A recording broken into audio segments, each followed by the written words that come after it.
Hello and good afternoon and welcome to LVS Perspectives here on a Friday afternoon. And today I'm joined by Tim Allison, who's an ex-pupil from LVS Ascot, and to look into the amazing career that he's had so far and what he's doing now. So Tim, welcome onto LVS Perspectives. I haven't seen you for a while, but start off by telling us about school life, because I know you started here when you were very small. So tell us a little bit about when you started at LVS. Yeah, thanks for having me on. Yeah, it was a very long time ago now. I think I joined in 1999 when I was 4 years old. So yeah, and then I stayed all the way through, left in 2013 when I was 18, so did the full 14 years. So yeah, very, very long time at LVS and I loved it. Had a fantastic time, all the way through junior school, senior school, sixth form. Really, really enjoyed it. So, what were your favourite subjects at school? Because obviously you went into initially into sort of like the political world, but what did you like studying at school? What was it for you? I think I spent most of my time either backstage or in the music room, always working on some kind of show or music project. I remember probably being backstage on the stage in the music recital room for most of my time. I enjoyed my other subjects too. I did, I think it was maths, philosophy, and economics for A level. So I didn't actually do any of the performing arts stuff, but I was very busy doing all that on the side, which was always kind of a bit of my approach to school that I loved doing the serious subjects, the proper things, but also having a lot of fun on stage and performing and getting involved in that side of life too. Yeah, so I know you like the fun side of it. So obviously you worked very hard, but you and Sam Billington, you were the duo, weren't you? The performing arts duo. You were always up to something, and some of the skits and things you used to do as well. And I think at some time, were you involved in the paper, the paper? I think Blessing started. Were you part of that as well? Yes, I was unofficially part of the group working on that. So I was kind of joined in every now and then. The lives, LVS Secret Lives, which was very. Sam still digs those out sometimes. He's got them all saved on his phone somewhere. He still brings them out every now and then to try and embarrass us all. There were some quite funny ones in there. Some that I'm slightly surprised were allowed to go to print, but he somehow got away with it. I know, because I remember we used to all get a little bit nervous before they would come out, and so very, very clever stuff as well. But it was, I think, all of us were a little bit nervous. And yes, times have changed. You probably wouldn't get away with that now, anyway. But it was all good stuff, and obviously good preparation for the outside world. So after your A levels, you went off to university. Tell us about what you did at university. Yeah, so at university, I kind of couldn't really pin down exactly what I wanted to do. I'd enjoyed the philosophy and economics at A level, so I thought I'd want to continue studying those. So I went down the route of studying philosophy, economics, and politics in that kind of classic PPE three-part degree, just because I didn't want to narrow down, wanted to study as much as I could. So I went down to Exeter to study that, which was a fantastic place to be a student. Again, had way too much fun, spent far too much time. I became artistic director of a theatre company there. I was taking shows up to the Edinburgh Fringe Festival, spending hours backstage and hanging out with all the theatre kids. I think some of them were quite surprised when they realised I wasn't actually studying drama. I had a proper degree on the side as well. But I did manage to scrape out a 2-1 in PPE, which was, I did really enjoy the studying side as well. But yeah, I spent far too much time backstage. But I think that's a good thing as well, because I think one thing that we tell everybody at LVS is you've got your academic studies, they come as read, you've got to do those and hopefully enjoy them in the process. But it's all the other skills, isn't it? All the acting skills, backstage, technical side that creates the whole person as well. What the involvement in drama and the performing arts, what did that give you personally in your development, do you think? Yeah, a lot of things. I think a lot of the performance, the confidence to kind of perform and host people and speak on stage and have that confidence then to present myself well at job interviews, presenting at work, having that confidence to speak clearly on stage in front of a large number of people, really came through. And I think just having a bit of that wider interest, really helped as well. Because I remember at my first job interview, I was talking about my degree, and they're like, "Oh yeah, we've had other people coming from your university doing these degrees, getting much better marks. What else do you do? What else do you bring?" So I started talking about my theatre stuff, and they were really interested in that. They'd been involved in theatre stuff when they were at uni, and that became a really nice thing to kind of bond over and chat about. And I think it helped a little bit with getting that first job, was having that kind of wider interest in something else to talk about and bring to the table. So was your transition into university quite smooth? I mean, there's a lot of parents out there probably worried about their children now who've just gone off to university, or the next lot that are coming through now. So what was it like transitioning into university? Obviously moving away from home as well, because I know you lived in Ascot, virtually opposite the side of the school as well. So suddenly you were moving away from your family in the area that you lived in. What was it like? Yeah, I mean, yeah, I went from literally a 5 minute walk over the road in school every day to kind of 2.5 hours away, down in Exeter on the coast. But I really enjoyed it. I had a great time down there. I think one of the things that I really enjoyed was in my first year, I lived in halls. So kind of immediately arriving, there's a group of people that you can sit with, someone to talk to, a kind of initial friendship group, and we kept in touch all throughout our university time. And then getting involved in all the extracurricular stuff in the theatre shows, and all that gave me a really nice kind of social friendship group as well. So yeah, I just got involved in so many things. I was kind of too busy to miss home a lot of the time. There was always something going on, something to be doing, which I think characterized my time at school as well. Always staying late, extra rehearsals, extra show, extra match. Just filling my time so much, and I think that helped as well. Brilliant. And obviously with PPE, you've got separate subjects, but they interact with each other, obviously, on the course as well. I think that's what schools are trying to do more and more, is how different courses, like in humanities, they interact with each other. Were they taught separately, or how they interact? How was the PPE course delivered? Yeah, so most of it was taught separately. We'd go to economics classes with pure economics students. We go to philosophy classes with pure philosophy students. But then there were always a few areas where they overlapped, and those overlap areas were compulsory for us. So we had things like political philosophy. I think there was an economics of philosophy. So, you had those few areas where they did overlap that they really encouraged you to get involved in. But you also had the opportunity to take any philosophy course, any economics course, any politics course. So you had a much kind of wider range of options, which was really nice as well. And then it's kind of down to you a little bit to find the areas of overlap. And especially, I used to do a dissertation in my final year, and that was where I really found lot of opportunities to pull the subjects together and use them in a cohesive way on this project. That's really interesting as well, because obviously each subject is so broad, isn't it? And as you say, if you can choose your own philosophy topics or your own economics topics, then you're actually playing to your own strengths as well. So tell us, in philosophy, what did you gravitate towards? Actually, in philosophy, funny enough, I liked the really abstract things that held no relevance whatsoever, to any kind of real life situations. There, I think my favorite module was in my final year. We were studying some Greek texts and looking at the mistranslation from Greek to other languages, and then how the kind of we've lost the meaning of these words, and our kind of core understanding of meanings and phrases over time, and how that's lost through translation. How that could have played out today, either deliberate or unintentional mistranslations and misunderstandings of core texts, historic texts, religious documents, and yeah, how that evolved over time. And I just found that fascinating to look at that as very abstract concepts.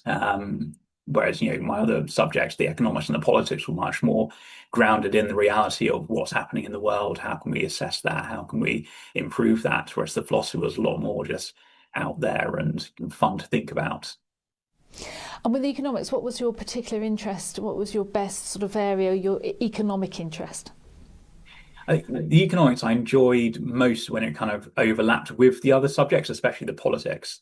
So kind of looking at, so for my dissertation, I looked at the BBC license fee, and I did some economic analysis of that, and how that money is spent, what that money goes towards, how that works, and kind of looking at that from a technical point of view to then inform the kind of political point of view. Okay, well, here's how that works, as an institution, as a part of our country, and then a little bit of the philosophical, well, what should it be? How could it be? It's kind of the economics was always the real life aspect of those kind of broader questions. And that's very topical at the moment.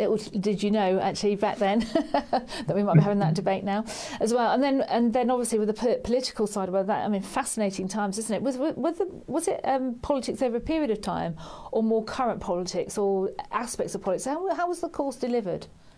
I did a mix over the 3 years. There was some historical politics, there was some comparative politics, looking at the different political systems around the world. And then there was a little bit of kind of current political analysis, slightly less of that. It was more the historical and kind of structural politics, and then the comparative politics of other systems around the world. Less and international relations side of it than the kind of current and analysing current policies that much. I must admit, it sounds like a fascinating course, and I think if I had my time again and I went to university, I would be really tempted to take PPE because, as you said, it's so broad, a lot of thinking there as well, and prepares you for so many different areas in life as well. So, thinking about going on from university, you went straight into employment from there. What happened next? Yeah, so my final year, I was applying for every single job opportunity I could find. I think I sent off maybe like 100, different job applications for a huge range of things, just trying to find anything at all. Yeah, anything across management consultants, finance, graduate schemes, civil service.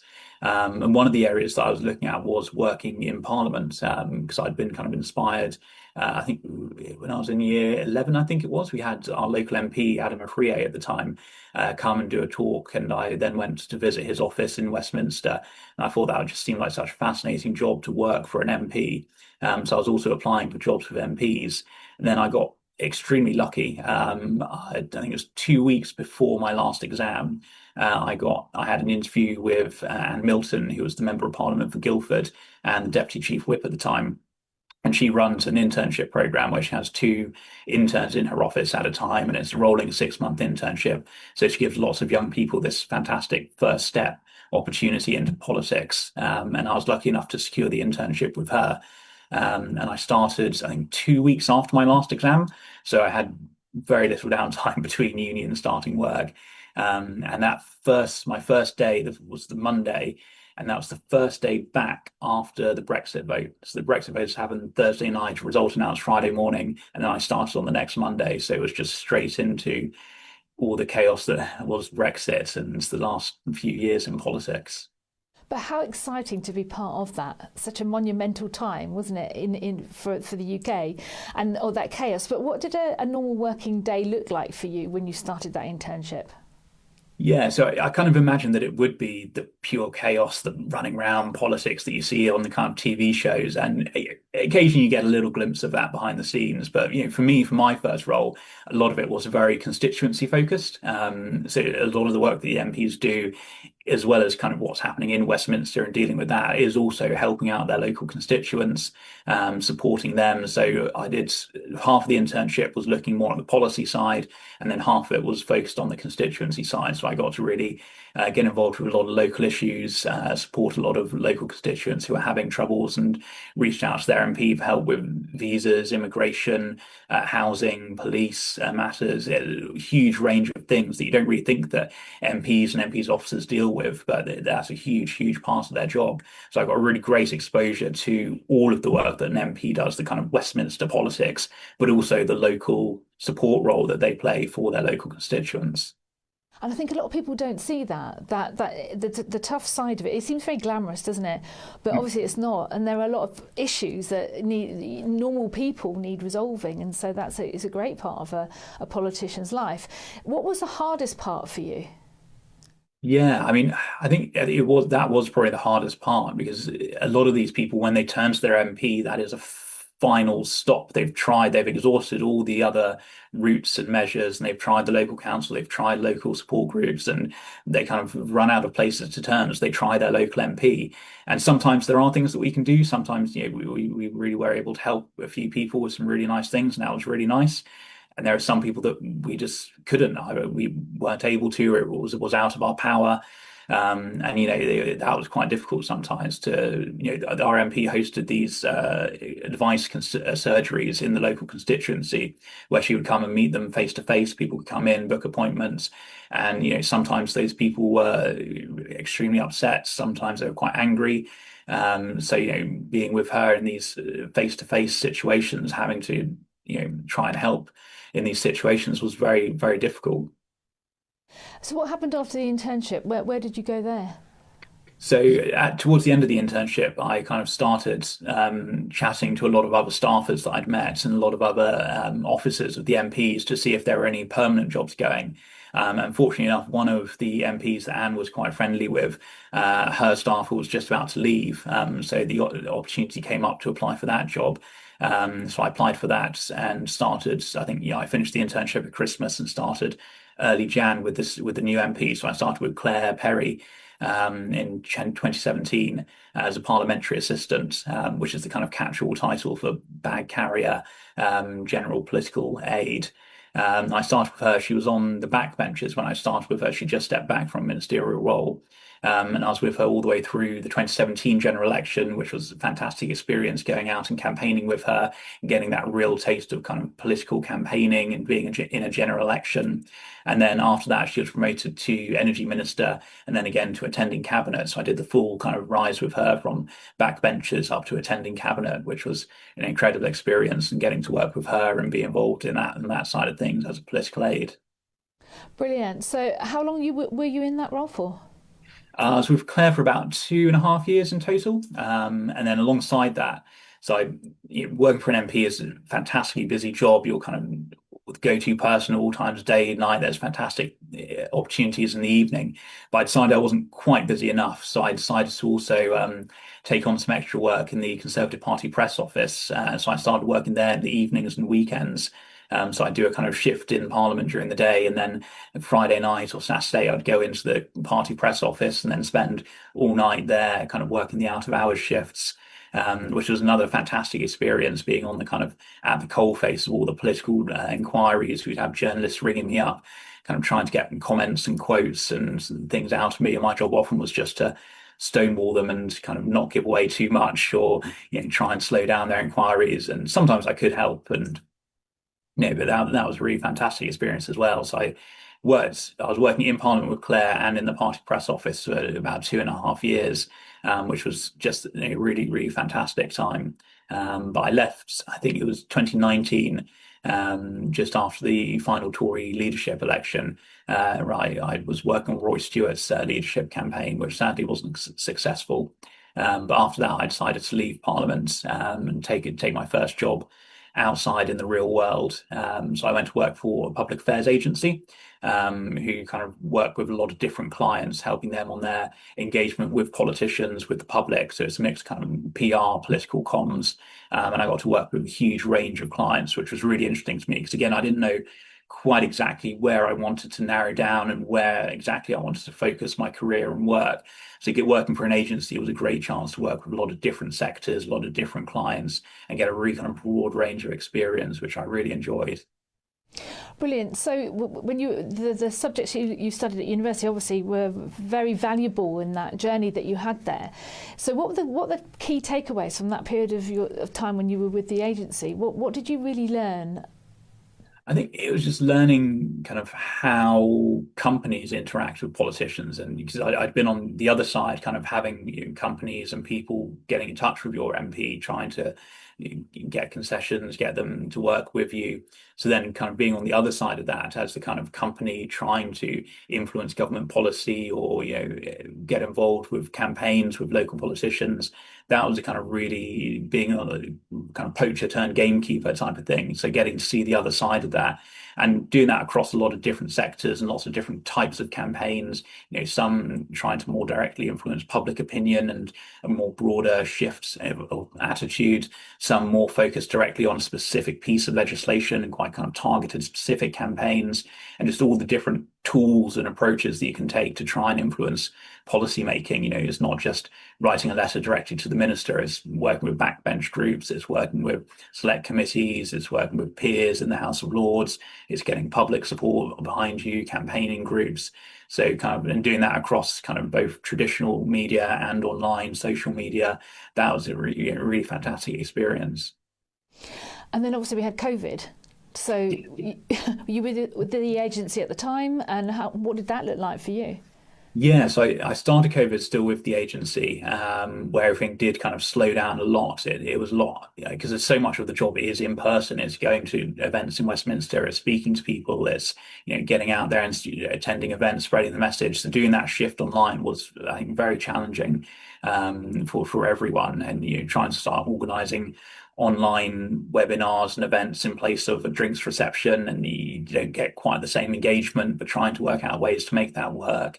Now I remember we hosted, I think it was might have been 2021, where we did so every year there's the political party conferences, where they kind of host thousands of delegates, party members, businesses, media, and they do a big, political jamboree of speeches and events.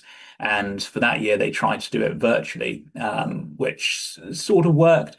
And they hosted it from a Canary Wharf big office space, and they kind of had different event things going on, but spaced out and remote and virtual, and people could dial in.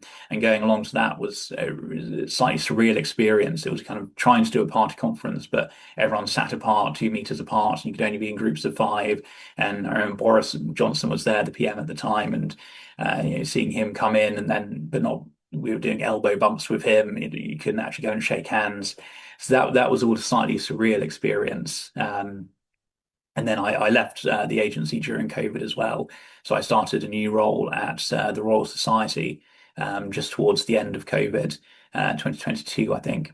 And that was a really, really interesting place to be, both because of the time, science was obviously very, very high up in the both political and public agenda. And, it's always an incredible place to work at the Royal Society with the world leading scientists and experts that you get to work with. It must have been quite fascinating, as you say, especially at that time. What were the key things then taking away from that role? What did you take with you for your next step? Yeah, it was really interesting. So, because I didn't have a science background at all, I think science was possibly my weakest subject at school, to be honest. So, kind of going then working at the UK's National Science Academy with the world's leading fantastic experts on these fields, it was really, really interesting. And the role there was quite different from working with an agency because you're now in-house, so you're kind of working directly for this institution. And the job was kind of two parts. It's trying to take the expertise that the Royal Society had through all of its members and fellows, and then using that expertise to try and improve government policy making. So making sure that politicians and civil servants have access to the best policy available when they're making these policy decisions, and then also trying to influence the policy environment for the benefit of the science sector. So making sure there's a good skills pipeline in place, there's good funding in place, the visa system for attracting overseas talent. So it's a really kind of interesting, varied job about how you do that from an institutional level of trying to influence policy, harnessing the expertise of these world-leading experts, and then also trying to influence government policy for the benefit of the sector as well, which was really interesting. And step was? So the next step from that was that an opportunity came up to go and work with George Freeman, who was the former science minister when I joined his office, and then 2 weeks after I started in his parliamentary office, Liz Truss resigned, Rishi Sunak came to power, and George was reappointed as the Minister for Science, Innovation and Technology. So yeah, I left the National Science Academy to go and work for the Science Minister, where I had the slightly grandiose title of Political Chief of Staff, which I always laughed at because I was the only member of staff, so I was chief of myself. Which in American political institutions you have huge staffs.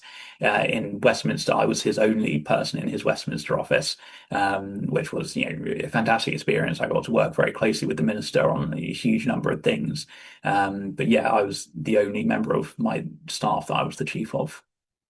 That because you see that title, you just don't tell anybody there was one in there because I think it's hugely impressive. I'd just keep it, just wouldn't admit to it. But that was brilliant. I mean, what a varied career. And then from there, obviously, you've moved on again. Yes, yeah, working in Parliament was fantastic. Such a dynamic place, and you really do a lot. You learn a lot, and it's really incredible. But it is very intensive and demanding. It's 5 days a week in the office, late nights. You're on call when things happen at the weekends or anything that goes wrong. And at the time, I was just starting my family. My wife, I got married. I think the day that I received the job offer was my wedding day, to go and work in Parliament. So I was, just starting my family, and then my wife got pregnant while I was working in Parliament. We moved out of London down to Surrey, where I live now. So I was starting to have to commute as well, and I just realised that working in Parliament in that role wasn't compatible with starting family life. So I looked for a job that wasn't quite so intensive, had a bit more flexible working. So I went out to work for the Institution of Engineering and Technology, which is where I am currently. And they're, I think, the largest professional engineering institute in Europe. I think it's second or third in the world. And it's again an area that I knew really nothing about, the engineering side of things. But again, getting to work with all these fantastic world-leading engineers and experts and fellows, and in quite a similar role as the Royal Society, of both taking the expertise of these members and fellows and experts to influence policy making and trying to influence the policy making for the benefit of the sector. Then I also became our skills policy lead last year. So really getting into that side of things as well at the IET has been really, really interesting. So what I've noticed as we've been talking there, and obviously you try to step back a little bit, but you've always done other things to create more work for yourself. And I think you were like that when you're in school, or you can see the pattern all the way through. And so tell us about the RAF now, because this is lovely. This is really great. Yeah, so I think about 5 years ago now, I was just leaving Parliament for the first time, and again I'd just left the press office where I'd been working, crazy long hours, crazy weeks, and I suddenly had all this time back, and I was kind of thinking, right, what else can I do with this time? Because otherwise I'll just spend it at the pub or going out, and I need to find something slightly more productive to do. And a friend of mine, another LVS alumni, Chris Carlin, was looking into joining the RAF, and he was telling me about it, and I thought, oh, that could be interesting. I'll have a look into it.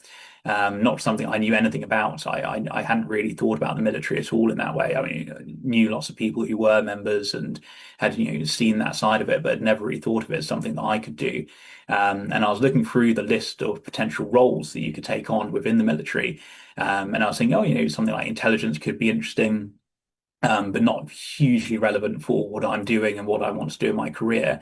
But then I came across that there was this role for a media reserve, for a reservist to work on media operations within the RAF. And I thought that would be a really nice way of taking the skills that I've built up in my civilian job, working in the press office, and then, taking that forward and learning new skills that would also be useful later in my career as well. And you had a very exciting opportunity to be in the fly past during the coronation. Is that right? Yeah, so I mean, being in the RAF as a media reservist, you get a huge number of really fascinating opportunities, because you get to be the person there with the camera or with the notepad, at the center of things, trying to capture all these fantastic moments. Every exercise, operation, big ceremonial event, there'll probably be an RAF media person there or a military media person there trying to capture that moment and tell that story. So we're at every big event, big occasion. And one of the ones that really stood out for me as a fantastic experience was for the King's birthday this year. The RAF were doing a fly past over Buckingham Palace, which they do kind of most years. And I got the opportunity to have a seat in the RAF Voyager, which is the kind of big passenger jet looking plane, did the flyover over the palace. And my job was just to be there to capture content, try and get some content for the social media posts and that we could use on the RAF channels. And I'm not a natural photographer. It's something that I've been trying to learn during my time with the RAF. I've been learning from some of my colleagues there who are absolutely fantastic, skilled photographers. So for me, it was a really learning opportunity as well, to build my skill set in that area. And yeah, it was just the most incredible experience. We got on the plane, we went out, flew over the North Sea. We were in a holding pattern there for about an hour, flying very, very low over the water. And then suddenly these two jets flew up alongside us, and they suddenly made an announcement to not use the toilets because when we flush, some of the spray comes up and can get in the windscreen of the jets, and they get a bit annoyed about that. So yeah, it was fantastic. And then we're flying back over the UK with the jets alongside us. And then going over the palace was incredible. We were flying so low. And I think one thing people don't know about low flying like that is it's very, very bumpy. I was quite fortunate. I got invited up to the cockpit, so I could try and take some photos out of there, out the window, and got some great shots. But for everyone who was sat in the back of the plane, just kind of looking out the window, I came back through afterwards, and they were all looking a little bit green. It was quite a bumpy ride, but fantastic experience, and a really, really unique opportunity that you get through through serving in the armed forces. I mean, that's something you'll never forget as well, isn't it? And I didn't realise that if jets were low, that it was really bumpy. So, what other memorable moments have there been in that role? Yeah, every opportunity. I mean, the basic training for me was very, very tough but rewarding experience. Something that it was completely alien to me, running around with a gun, learning how to use the gun, doing the CBRN chemical training, and that was a really, really difficult learning experience, but very, very rewarding. And yeah, the kind of friendships and the people you make there were really, really special. Yeah, some of the fantastic memories from that. You come back at the end of each day exhausted, but kind of really buzzing from what you're learning and kind of building that, proving to yourself that you can do it. So I think getting to the end of that and realizing that I had got through it and I'd done well and enjoyed it was really special. And then just all these countless exercises that you go on and operations. There was a lovely one that we did to mark the 80th anniversary of the Flying Nightingales, who were the nurses that flew over during World War II to do some of the evacuations troops, and that was really lovely because my mum was a nurse, so she had that historical interest as well in nursing. So I was getting to kind of look into the background and the history, and then mark this occasion and try and get some publicity. And we got really nice kind of ceremony that we held, and we got some really nice publicity from that, which was really lovely as well to draw attention to the stories of the servicemen and women who went before us and who, many of whom gave their lives, and to draw attention to that and celebrate their stories was really, really special as well. Fantastic. And going back to Westminster, do you think you've got a life as an MP maybe? Are you going to go back into politics at some point, do you think? I mean, that's the question they always ask everyone who works in Westminster. And for me, the answer was definitely not. Having worked for three MPs and seen what the job entails, it's a very, very demanding and thankless job. I mean, it's a huge privilege to serve as an MP. And the people that do it are incredible. The amount they take on, and they're really fantastic people. But it's a huge sacrifice. You have to be kind of everything to everyone all the time. You have to be a brilliant local constituency MP. You have to be a good party colleague. You have to have a good policy interest. Work on the interesting politics bits as well. It's a hugely, hugely demanding role, and some of the hate that I think has been directed towards MPs. I managed some of the MPs' social media accounts, and the messages and the things you get there are really, really off-putting to someone who would consider it a job as an MP. So I think, for me, it's not on the cards. But I will continue to be working around politics, and I think potentially some of the people that I know who might run as MPs in the future, love to go and work with them and support them, set themselves up as MPs, but not for me, I don't think. And it is such a shame as well, because we do rely on, whatever party you belong to, we do rely on these people that are part of our democratic society, and it's just a shame when it becomes such a hard job for them. And as you say, some of the hate that they receive is just not on, is it? We need a future, and we've got to somehow combat that as well. So, Tim, looking back, what advice would you have given yourself? If you're looking back, if you were 16 again now, would you have given yourself a different advice, or would you have said, put your hat on for this, or what would you have said to your 16-year-old self today? I think much the same as Sam Billington, another LVS alumni who was the best man at my wedding, sometimes reminds me of the speech that I did at our leavers dinner at LVS, where my motto was to always have half an eye on the anecdote. When you're doing things at school, at university, in your career, it's great to do the things that you're doing well. Do well in school, do well in university and your job.